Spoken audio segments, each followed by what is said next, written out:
Thank you for your patience, Senator. And clerk, call the roll for attendance, please.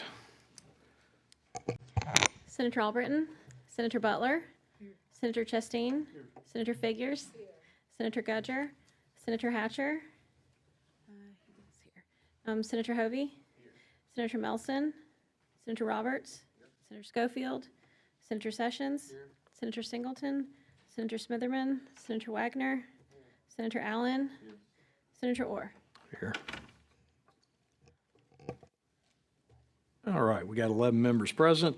Clerk, call the first bill. Senate Bill 36 by Senator Elliott. Mr. Elliott is up here. There we go. Thank you, Mr. Chairman. Members, this is a fairly simple bill that deals with the competitive bid law for our county or for our boards of education. It raises the amount that is subject to competitive bid from $15,000 to $25,000. Their motion. Motion from Mr. Albritton, second Mr. Allen. Is there any discussion? Mr. Chairman. Sir. Mr. Roberts. Senator Elliott, we discussed this a bit earlier. Last week we did a bill similar characteristics to this, and we added a CPI indexing to it. And I wanted to see if Senator Elliott was interested in considering that or not. I would be interested in discussing. It's going to be subject to what the budget chairman says. Senator? I'd be fine with it. Okay. You know, Well, then let's talk about I'd like to work together and get an amendment ready. too complicated to It's decipher what CPI 2 or 3 is. sentences. Yeah, no, I'm talking I think about we would use the same the formula. interpretation by the staff on down the road.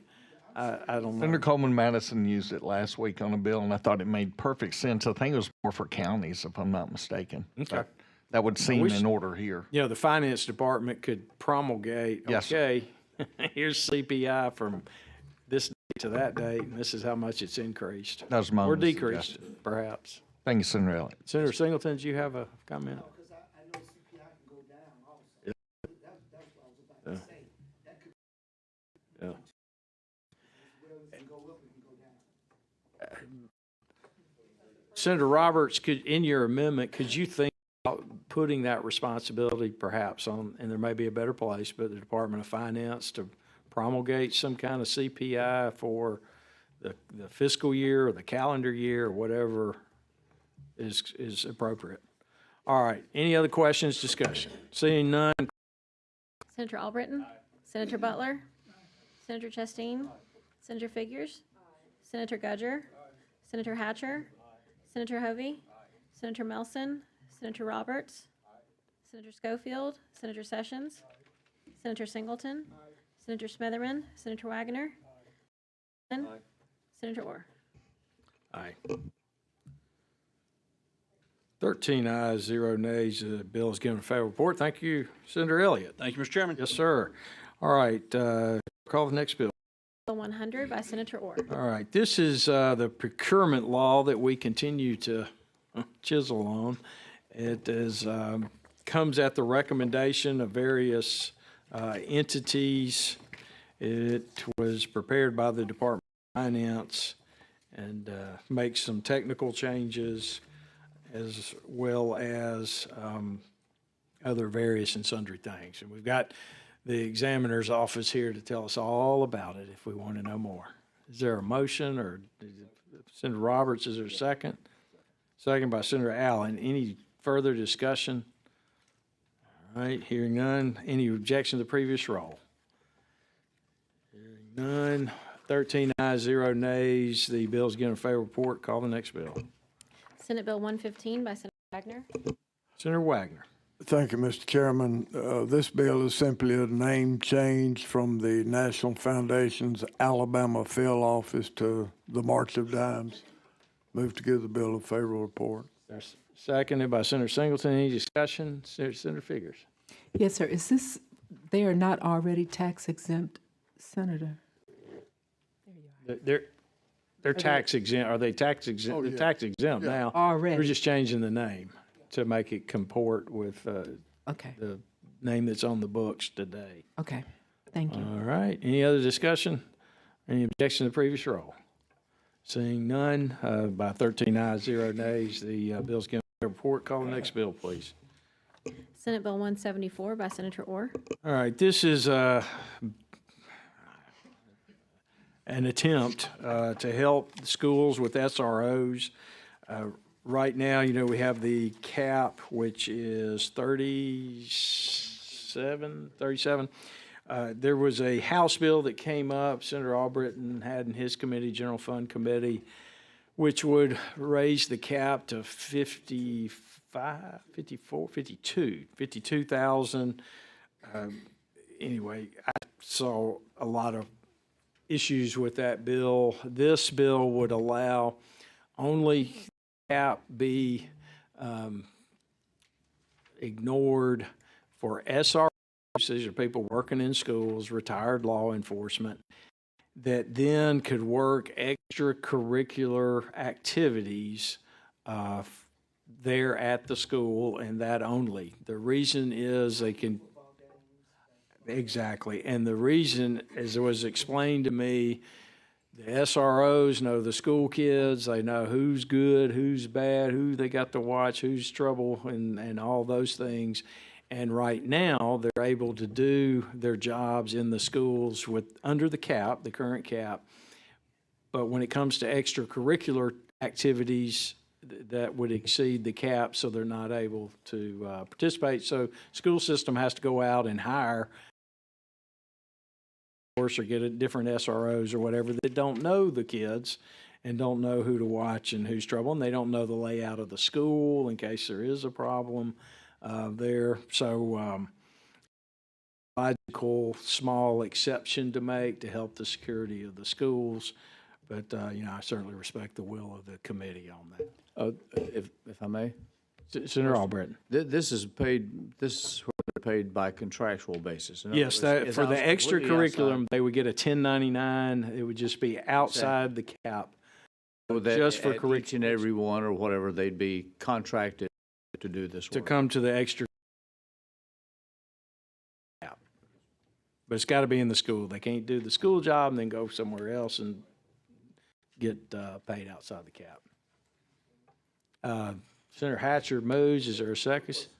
Let me get a second, Senator. If there's a second, Senator Figures. All right, Senator Singleton. No. If you think that's a good idea, I'm all, you want to put a $5,000 or $10,000 cap on it, let's cap it. I'm okay with that if you. Okay. Okay. All right. Any other discussion? Well, this came from a local SRO who was a former trooper, and he works at the school down during the daytime and during the school year.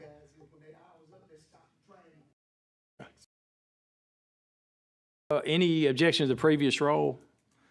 All right, seeing none, 13 ayes, 0 nays, the bill's given favorable. Bill.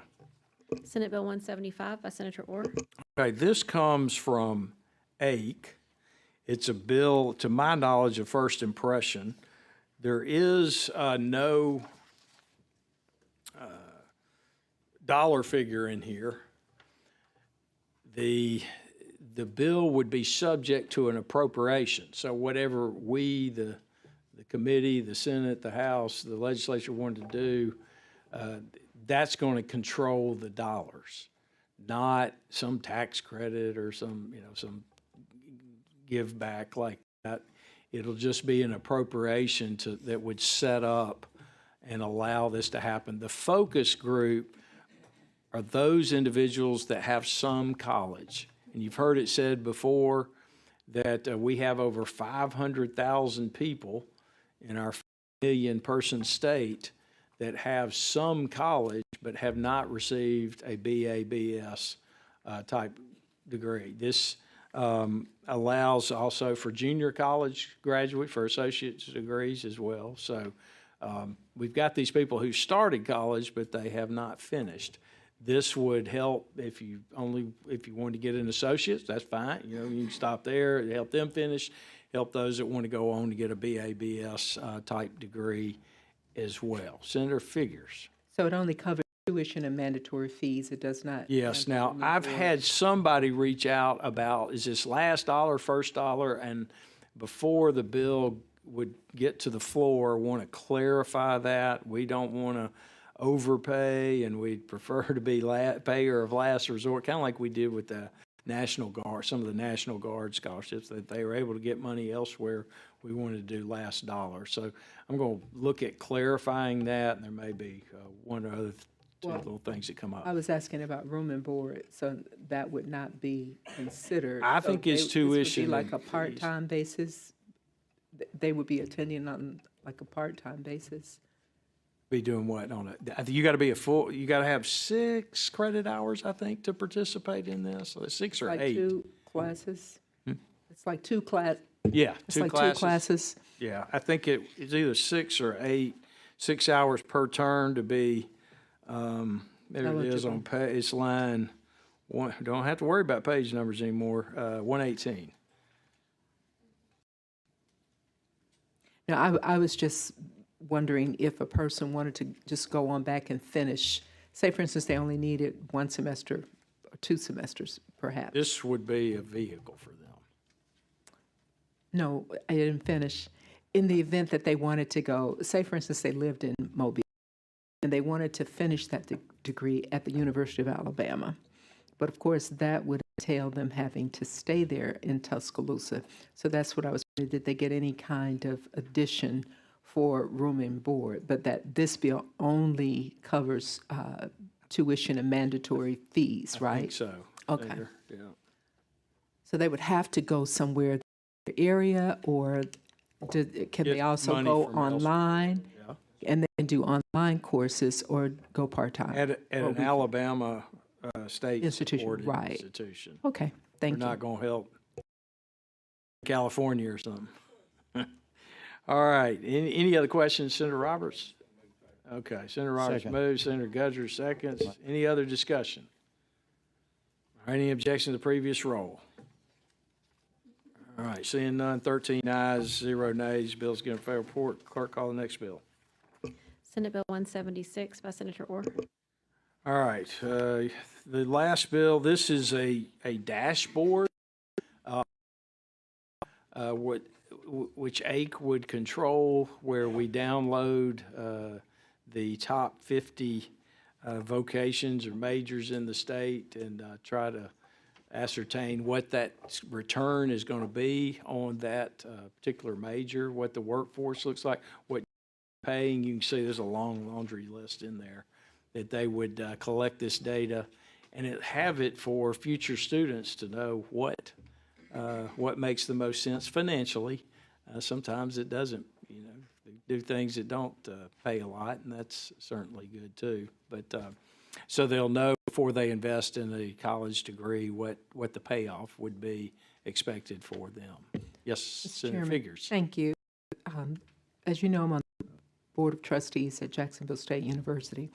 And one of the things that I've pushed and we've talked about is making sure that the advisors within the school also know these different as well.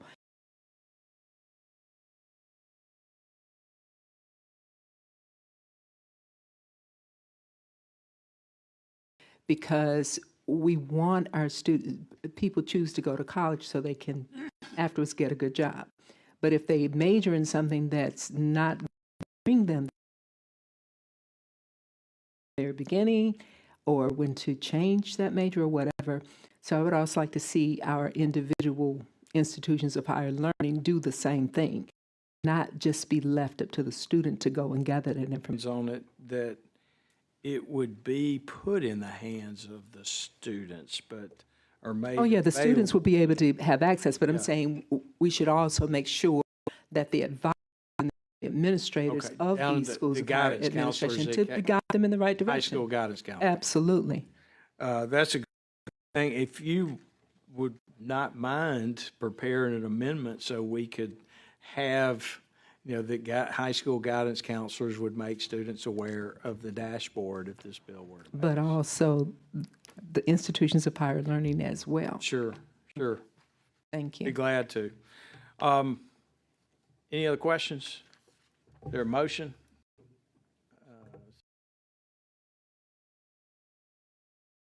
Moved, Second. Senator Chastain, Senator Albright, seconds. Any other discussion? Any objection to use the previous?